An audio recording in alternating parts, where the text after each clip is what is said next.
Here we go, Jacoby. Here we go. Roof, roof. Here we go, Jacoby. Here we go. Hanford. You know what? You know, you guys just want to Hot rub. seat over there. How about that opening drive there?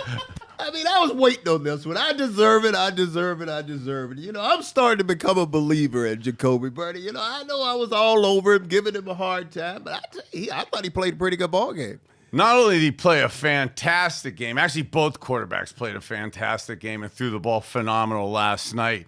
And we're not just saying that because of the W, but it was miserable to start the game out with the wind last night. And to have a windy conditions like that and have Jacoby come out there on a national TV audience after what happened on Sunday, to have another solid game to get better. It was a special night for him. Well, I'm glad you mentioned the conditions on that field because I was down there. I got there probably about 4:30, and I was there 4:30 probably until about 6 o'clock down on the field.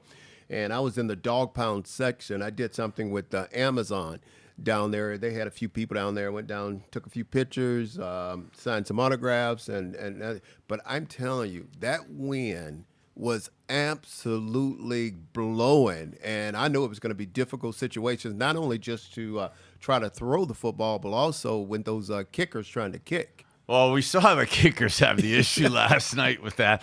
You know, throwing the ball from, you mentioned 4:30, the afternoon yesterday, and that happens a lot at this time of the year.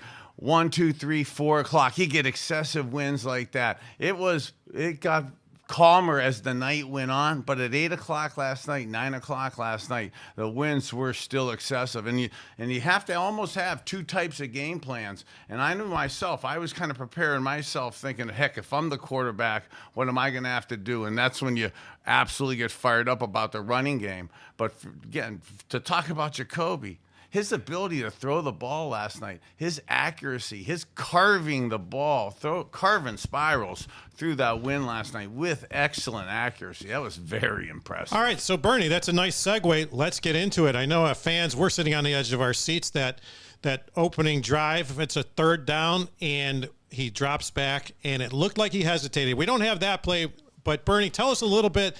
Did he hesitate there? Did he miss that throw on that first third down? You know, the first third and like 9, it would look like a little curl right route at about 14, 15 yards. It looked like he was a tad tardy going to that. It was his third read, though, versus zone coverage. And early in the game, he is a little late going to that. But also, with the wind early in the game, as Hanford astutely pointed out just a couple seconds ago, the ball did float just a little bit. But that was probably one of the last throws that I think he was just a little late on. And from that point forward, his accuracy, his timing was impeccable. I think what you have to look at, too, a lot of times on that play, you have to understand the defense go through a whole week of preparation. And what I mean by that is they want to know everything of what the opposing offense is trying to do. They want to know what formation you line up, if you go into motion, things that you're going to do. And it's like, I always say, it's like a computer when you're out on the field running through your mind. And I think one of the things, maybe some hesitation, someone maybe got into his, like you said, it was his third read, but also when he really wanted to go to it, someone probably was in his throwing lane. And as a result, that's why maybe he hesitated. I mean, you know better than me. I'm just... Yeah, like early in the game, you want to be sure of your throws. You have so many coaches, so many times, so many people say, don't make mistakes early. You want to see some of your throws. You want to be very secure early. He was just a shade too secure, and I actually feel bad even really talking about that at this point because he was so exceptional last night. So Bernie, we're going to get into that, but let me ask you guys this, because for the third week in a row, we won the coin toss. And a lot of us say, hey, you got to defer.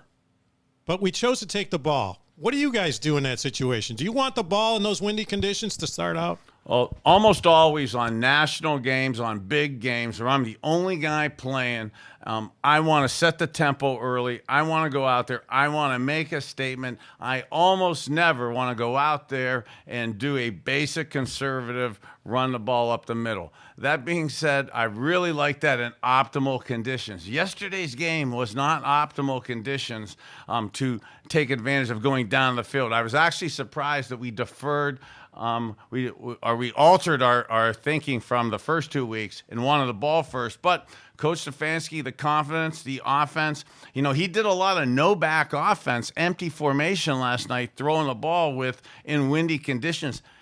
Coach Stefanski and Jacoby Brissett, by the way they performed last night, that showed they had the confidence and they wanted to get out there, and they made plays early. And to comment on that question, I think we think the same way defensively. I mean, obviously, we always want to start a ball game. We always want to go out there and set the tone of what we call the ball game. But we also understand if we have the choice and we win the toss, our offense want to get out there and they want to do their thing.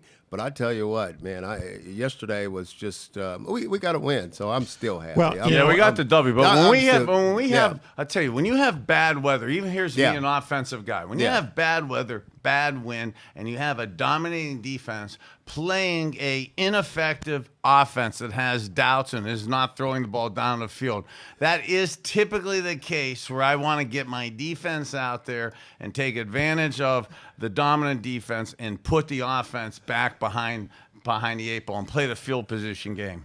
Well, it all worked out, and then Jacoby Brissett ends up getting it together, and his first TD pass goes to Amari Cooper, who had a great game.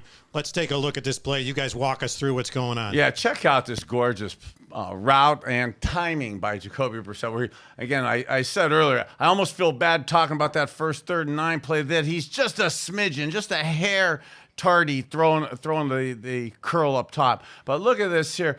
Look at, for you young quarterbacks up there, Jacoby early in on the snap is looking straight down the middle of the field, straight to the middle of the field to a shade right, even though he knows he's going to be thrown to Amari Cooper on the left. That keeps the help safety in the middle of the field, keeps him in the middle of the field just a half a step to step longer, giving Amari Cooper that chance to get inside of number 34, because 34 is expecting help inside. He wants to take away Amari Cooper to the outside. So by Jacoby keeping his head down the field, straight ahead, knowing till the last second he's going to go to his left. Excellent timing and an excellent spiral. Well, you hit on it, and I was going to tell you and agree with you why that was such a great play and a great throw by Jacoby, because Brissett, because you're exactly right. I mean, if you watch the corner, the inside corner, he was playing in what we call an outside technique. And if he's in an outside technique down there, you're right. He is expecting help from the safety. And the safety, if you watch him here, he got caught playing too deep in the end zone. You never want to be that deep right there. And if you see Jacoby, he took what we call a 3-step drop. And when you take a 3-step drop, one thing you know, that ball's got to come out. Yeah, come squatting. Right away. It's got to come out right away. And the safety, I don't know what he was doing, but the corner. Now, that was one time the corner could have turned around and started pointing at that safety and be really pissed off at him, because he was just totally out of the play. Yeah, we talked about balls getting batted down in the first game with Baker Mayfield at the line of scrimmage. There's in the NFL, like in college there is, but in the NFL for sure, Hanford hit it right on the point for young QBs, young cornerbacks out there. 3-step drops are almost always short, quick throws. Got to throw And people say, well, you could throw a fade, you could throw a takeoff off of that quick 3-step drop. No, us quarterbacks, we almost take a quick five on our takeoffs on the short run. So defensive backs, they actually know that. Defensive back coaches know that. So you want to squat. You want to settle. You can't make it that easy. But as a Browns fan today, I'm glad they made it that easy. And we know on that 3-step, the ball's got to come out, because if the ball's not out, those defensive linemen or linebackers or whoever is going to be on that quarterback right away. Right away in their All right, so I think Jacoby's winning Hanford over. Here we go, Jacoby. Here we go. All right, so the Browns go up 7-0, but the Steelers answer. Najee Harris running in a 5-yard TD at 7-7, but the Browns drive right back down the field. Jacoby leading them, and then it's a great TD pass to David Njoku. Let's take a look.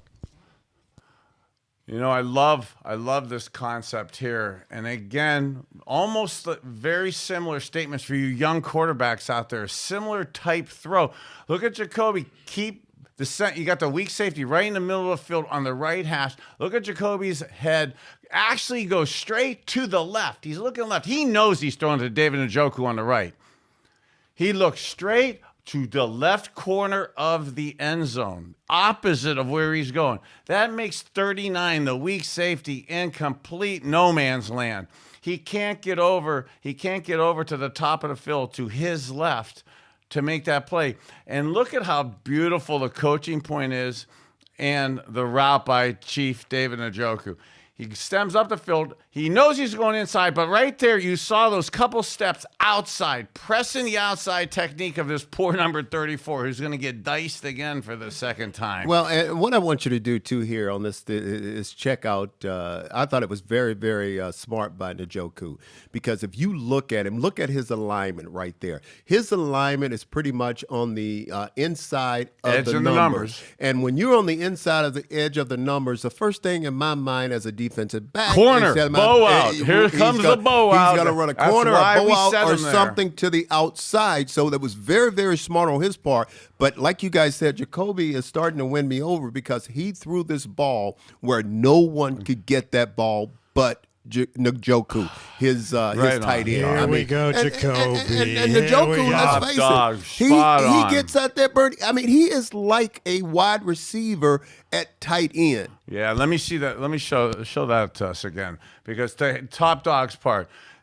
Jacoby's accuracy, his timing, impeccable. Coach Stefanski, Alex Van Pelt, Chad O'Shea with the receiver coaches out there.